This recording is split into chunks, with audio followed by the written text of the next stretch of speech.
अस्सलाम वालेकुम।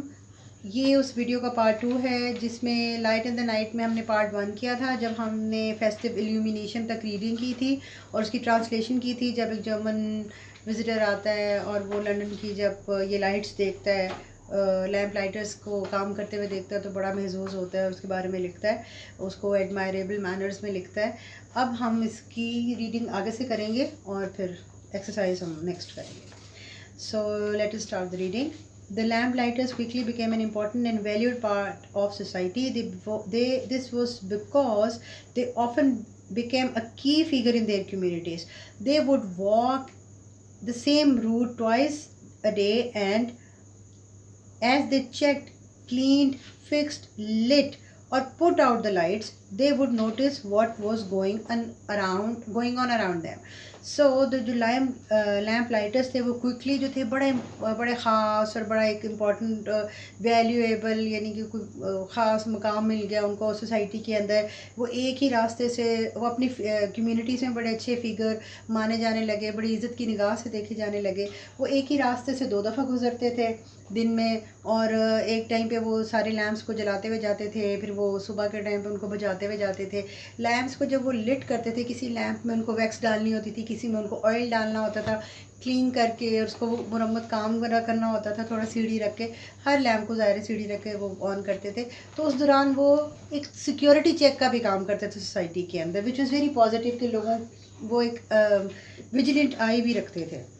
तो many lamp lighters help to make their route safer. बहुत सारे लैम्प लाइटर्स ने जो थी वो मदद की कि उनके जो रास्ते हैं वो सेफ़र हो जाएं। और इसी तरह से कि वो एक विजिलेंट आई रखते थे, कोई चोर, कोई नशई, कोई उचक्का अगर उनको नज़र आता तो उसको रिपोर्ट करते थे।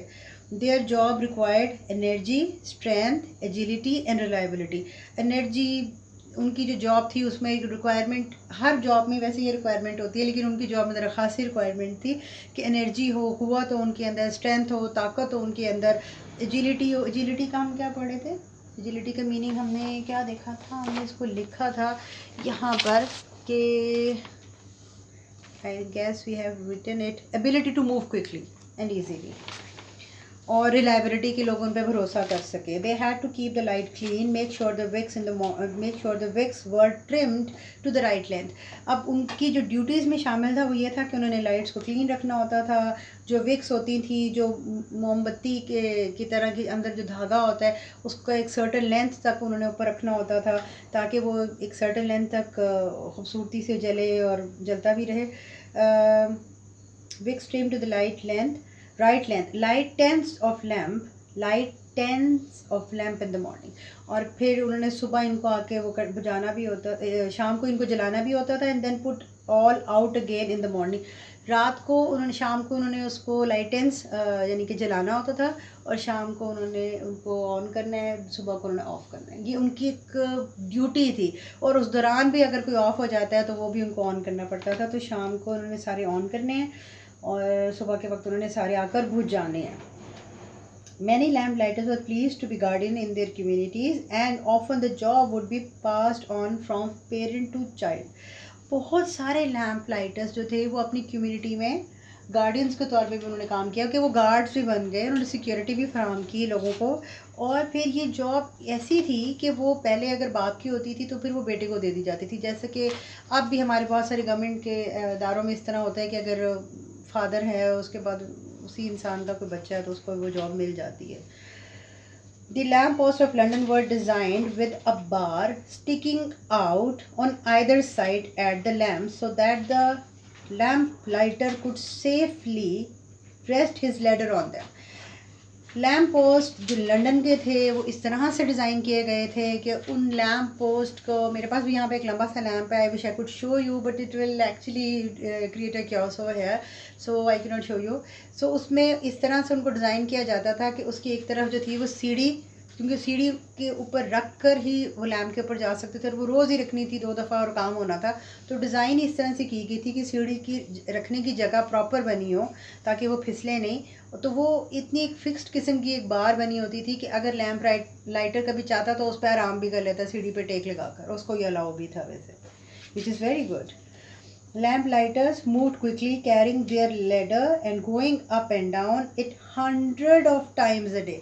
वो दिन में कई 100 बार बड़ी तेज़ी से, बड़ी चुस्ती और मजबूती से इधर से उधर भागते, अपनी सीढ़ी लेके ऊपर से नीचे चढ़ते उतरते और अपना काम करते. The lamp posts were decorated with the royal crest and were looked after carefully by the lamp lighters. अब ये जो लैम्प पोस्ट थे, ये जो लैम्प्स थे जिनके ऊपर वो लाइट्स लगी हुई थी, वो बड़ी खूबसूरती से एक रॉयल क्रेस्ट, जिसको अगर आप लोगों के पास अगर यूट्यूब की सहूलत है तो आप लोग गूगल भी चेक कर सकते होंगे. अगर आप गूगल के ऊपर रॉयल क्रस्ट लिखें तो आपको एक नज़र आएगा कि जैसे रॉयलिटी का एक निशान होता है, छोटा सा मुन्ना सा करके बड़ा प्यारा सा बना हुआ, तो उसके ऊपर वो निशान लगे हुए थे. तो वो निशानों की भी हिफाजत करते थे क्योंकि वो शाही ख़ानदान ने लगवाए हुए थे और वो उनका अपना बोलबाला हो रहा था. तो वो अभी भी है वैसे कुछ वहाँ पर. तो और ये उससे डेकोरेट हुए हुए थे और जो ये लोग थे ख्याल रखते थे कि कोई इसको उतार के ना ले जाए, ये टूट ना जाए या कुछ ऐसी बात ना हो जाए. When gas lamps started to be used from 1805 onwards, they changed the work of the lamp lighters. 1805 में जब गैस के लैम्प्स काम करना शुरू हुए तो उन्होंने ये लैम्प लाइटर्स की जो जॉब थी बिल्कुल चेंज कर दी. The gas lamps were much quicker to light and did not require lots of work like the oil lamps, such as changing the smelly oil and replacing and trimming wicks. अब gas के जो lamp थे ना, ये बड़ी तेज़ी से जल जाते थे, जैसे कि अब हमारा चूल्हा जल जाता है तेज़ी से.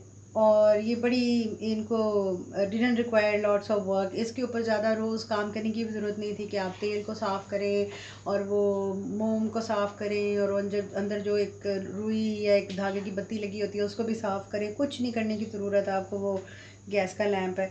सम of the lamp lighters felt their job was not the same any more. बहुत सारे लैम्प लाइटर्स को ऐसे लगा कि उनकी जॉब अब पहले जैसी नहीं रही, वो चेंज हो गई है. चार्ल्स डिकन, ये एक बहुत अच्छा राइटर है. जब आप लोग थोड़े से बड़े होंगे तो इसकी बड़ी प्यारी प्यारी किताबें हैं जो कि हमें इंग्लिश में भी पढ़ाई जाती हैं वैसे एक आध किताब, लेकिन वैसे भी ये बंदा बहुत अच्छी चीज़ें लिखता था. तो Charles Dickens capture this feeling in this story. उसने ये जो फीलिंग थी ना कि जब लैम्प्स चेंज हो रहे थे, जो हाथों से लैम्प्स ऑन होते थे और फिर वही लैम्प्स अब जल्दी जल्दी गैस से ऑन होते थे, अब ज़्यादा लोगों की रिक्वायरमेंट भी नहीं रही थी. द लैम्प लाइटर्स, एक उसने कहानी लिखी है, एक स्टोरी लिखी है, the lamp lighters. When one character talks about the change from oil to gas lamps. और फिर एक कैरेक्टर बात करता है कि जब ऑयल लैम्प से लैम्प्स गैस पे चेंज होते हैं. हम ट्राई करेंगे कि हमारी रीडिंग सिलेबस ज़रा हमारा कवर हो जाए, कोई 10 चैप्टर हो जाए आप लोगों के. मुझे ज़रा तसल्ली हो जाए कि बच्चों का कुछ सिलेबस कवर हो गया है. तो चार्ल्स डिकन की ये मैं आपके साथ किसी टाइम पढ़ते पढ़ते शेयर कर लूँगी. ये बड़ी मुझे प्यारी लगी है. To gas lamps. I foresee in this the breaking up of our profession. मैं इसमें देख सकता हूँ, फोरसी यानी थोड़ा आगे तक देख सकता हूँ कि ये मेरे प्रोफेशन का जो है ना ये कुछ टूट रहा है. ये वैसा नहीं रहेगा जैसे कि ये अब है. There is no more going the rounds और to trim by daylight, no more dripping down of the oil on the hats and bonnets of ladies and gentleman. when one feels in spirits and low fellow can light a gas lamp. वो कह रहा है कि मेरा profession को मैं टूटते हुए देख रहा हूँ और there is no more going the rounds to trim by day lights. और मुझे कोई ज़्यादा ज़रूरत नहीं है कि मैं चक्कर लगाऊँ और देखूँ डे लाइट में ट्रिम्स बाय डे लाइट के मैं जाके इसको देखूँ और बुझाऊँ. No more dripping down. और ड्रिपलिंग यानी कि गिर रहा है तेल किसी के ऊपर, किसी की हैट के ऊपर एक ख़ास टोपी होती थी, बॉनेट उसको कहते थे. वो आप नेट पे देख सकते हैं वो कैसी होती है. वो बांधी जाती है ख़ास तौर पे चेहरे के ऊपर. वो बच्चे पहनते थे, औरतें पहनती थी. तो उनके ऊपर ऑयल और मोम नहीं गिरेगी. एंड लेडीज़ और जेंटलमैन किसी के ऊपर भी नहीं गिरेगी. वन वंस फील इन स्पिरिट्स, जो कि हमें फ़ील होती थी कि हम जब शहर में चलते हैं तो हमारे ऊपर ऑयल या मोम गिर सकती है, जो कि अब नहीं होगी. One any low fellow can light a gas lamp. और कोई भी इंसान, ये उसकी कहानी में से वर्ड्स हैं कि कोई भी इंसान, इस हल्का फुल्का इंसान इसको, कोई भी सादा सा आम सा इंसान इसको उठ के जला सकता था, जो कि अब नहीं होगा. Gas lamps were better than oil lamps in many ways. Gas lamps चूँकि बेहतर थे ऑयल लैम्प्स से हर हाल में, बहुत सारे सूरतों में.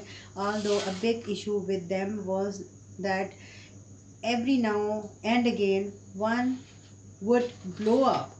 लेकिन उनमें एक मसला था कि कभी ना कभी अब आज या कल में ज़रूर कोई ना एक ब्लो अप हो जाता था, यानी कहीं भी गैस तेज़ होती थी वो फट जाता था ऐसे करके। Over time gas lamps replaced oil lamps, और लेकिन टाइम के साथ साथ गैस लैम्प्स ने ऑयल लैम्प्स को रिप्लेस कर दिया, यानी ऑयल लैम्प्स ख़त्म हो गए काफ़ी हद तक, मुकम्मल तौर पे नहीं। Later with the invention of electricity, जब लेटर बिजली की ईजाद हुई, gas lamps were replaced by electric lamps which now dominate modern street. अब गैस लैम्प्स जो हैं वो भी रिप्लेस किए गए और उनकी जगह बिजली से चलने वाले लैम्प्स लग गए, और वो अब डोमिनेट करते हैं, यानी कि वो अब भरपूर तौर पे जो शहर है उसको, स्ट्रीट्स को, मॉडर्न स्ट्रीट्स को अब भरपूर तौर पे वो डोमिनेट करते हैं। डोमिनेट की एक ख़ास उर्दू का एक वर्ड है, वो हम वर्ड्स मीनिंग में आपको बता देंगे। Today there are still 1500 gas lamps in London. आज भी, can you stop doing this, thank you. Today there are still 1500 gas lamps in London. आज भी लंदन में 1500 गैस के लैम्प्स हैं। 5 people are employed to operate them. 5 लोगों को employ किया है उन्होंने उसको ऑपरेट करने के लिए। They lit them every evening and put them out every morning. वो हर शाम उनको जलाते हैं और हर सुबह उनको बुझा देते हैं। These lights are carefully looked after because they are part of the city history. In lights को बड़ी केयरफुली देखा जाता है, इनका ख्याल रखा जाता है, क्योंकि ये सिटी हिस्ट्री का ऐसे पार्ट है, तारीख़ का एक हिस्सा है उस शहर की। जैसे हम शहर लाहौर में रहते हैं फॉर एग्ज़ाम्पल, सो हमारे यहाँ बादशाही मस्जिद है, किला है, यहाँ पर भी ऑयल्स और इसी तरह से लैम्प्स वगैरह ऑन किए जाते थे। अब उन्होंने जहाँ जहाँ ज़रूरत पड़ी है उन्होंने भी बिजली इस्तेमाल कर ली है थोड़ी बहुत। और Kingston palace gardens in the name of a long avenue in London. It is lined with guards, old buildings. Kingston Palace जो है Palace Garden is in the name of a long, हाँ, name of avenue in London. वो काफ़ी of a long avenue in London, वो वहाँ ये पूरी जगह का वो बता रहे हैं। It is lined with guards, old buildings and is lit entirely by gas lamps. ये जो जितनी भी वो जगह जिसका उन्होंने नाम लिया है, ये जो पैलेस है उसका जो गार्डन है, और ये जो जितने भी गार्ड्स खड़े होते हैं, जो भी एक उन्होंने एक खूबसूरती लंदन की रखी हुई है एक शाही ख़ानदान ने अपनी, उसको हम इंटरनेट पे पिक्चर्स वगैरह में देख ही सकते हैं, जहाँ पे वो विलियम और हैरी खड़े होते हैं बैल्कनी में आके क्वीन के साथ उस तरफ ही। तो वहाँ पर ये आज भी ये गैस के लैम्प्स मौजूद हैं। There you can imagine what it would have been like in London during the time of Charles Dickens. अब जब आप उसको देखेंगे तो आपको अंदाज़ा होगा कि चार्ल्स डिकन के टाइम पे लंदन किस तरह का लगता था गैस के लैम्प्स के साथ। So this is the end of the reading session. Next we will come with the final part of this chapter, light which is like light in the night. Isme we will be doing the question answers, the word meanings, and that's all. So please subscribe and share with other people also, so that they can also get benefited out of our channel. और ख़ास तौर पे उन बच्चों के साथ जो इस वक्त होम स्कूलिंग कर रहे हैं और वो पढ़ना चाह रहे हैं, और उन बच्चों के साथ जिनकी बीनाई नहीं है और वो ब्लाइंड हैं और वो देख नहीं सकते। Thank you very much. अल्लाह हाफिज़।